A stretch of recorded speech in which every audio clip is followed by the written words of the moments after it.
আজ আমি আমার তৈরি ফুলকপি রেজালা রেসিপিটা শেয়ার করছি। প্রথমে দুধে কাজু, মগজদানা আর কিশমিশ 10 থেকে 15 মিনিট ভিজিয়ে রেখে একটা স্মুথ পেস্ট বানিয়ে নিয়েছি। তারপর ফুলকপি হালকা করে ভেজে তুলে রেখেছি।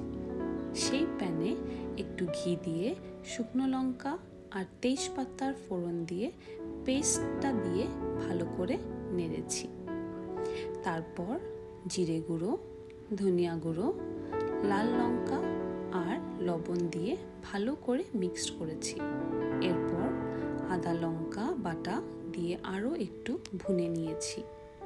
এবার ভাজা ফুলকপি দিয়ে হালকা নেড়ে দই দিয়ে ভালো করে মিক্সড করে নিয়েছি, যাতে মশলাগুলো সুন্দরভাবে কোট হয়।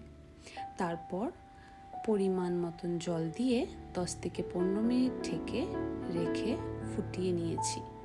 গ্রেভিটা একদম ক্রিমি আর স্মুথ করে নিয়েছি।